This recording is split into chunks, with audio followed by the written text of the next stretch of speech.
Jangaon DCP రాజ మహేంద్ర నాయక్ మూఢనమ్మకాలను నమ్మవద్దంటూ సూచించారు. ఇంట్లో దోష నివారణ చేస్తామని ఎవరైనా చెప్తే అలాంటి మూఢనమ్మకాలను నమ్మి మోసపోద్దని అన్నారు.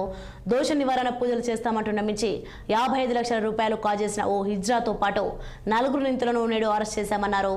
నిందితుల వద్ద నుండి 21.16 లక్షల రూపాయల విలువ గల 30 తులాల బంగారం, 20 తులాల వెండి ఆభరణాలు, 10 లక్షల రూపాయల విలువైన 2 ఫ్లాట్లు కొనుగోలు పేపర్లు, ఒక ఎర్టిగా కారును స్వాధీనం చేసుకున్నట్టు తెలిపారు. ఈ 5 నిందితులు ఇలాంటి మోసాలు మరికొన్ని చేసి ఉండవచ్చు అనే అనుమానాలు ఉన్నాయన్నారు. ప్రజలు ఇలాంటి మూఢనమ్మకాలను నమ్మి మోసపోకూడదని, ఇలాంటి వారు ఎవరైనా మీ వద్దకు వస్తే వెంటనే పోలీసులకు సమాచారం అందించాలని డీసీపీ రాజ మహేంద్ర నాయక్ కోరారు.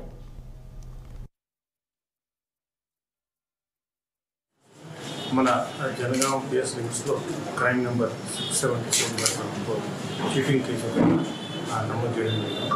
దీంట్లో కంప్లైంట్ యొక్క సిస్టర్ ఒక 6 నెలల క్రితం నుంచి ఒక ఎక్యూడ్ దోష నివారణ పూజలు చేస్తానని చెప్పేసి వాళ్లకు మూఢనమ్మకం కలిగించి వాళ్ళ దగ్గర మరో దఫాలుగా 55 లక్షలు చీటింగ్ చేయడం జరిగింది.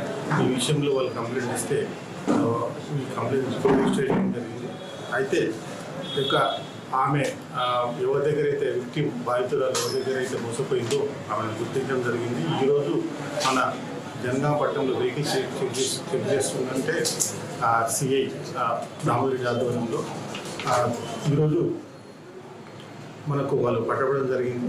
వాళ్ళ దగ్గర సుమారు 30 తులాల బంగారం, 21,60,60,000 వస్తువులని, అదేవిధంగా 20 తులాల వెండి, విధంగా ఒక చిట్టి 4 తులాల 6 గ్రాముల బంగారం ముత్తూట్ ఫైన్లో పెట్టినట్టుగా, అదేవిధంగా 2 డాక్యుమెంట్స్, తర్వాత ఒక ఎగ్జాక్ట్ కార్డు. పెద్దపల్లి జిల్లా వ్యాప్తంగా గ్రూప్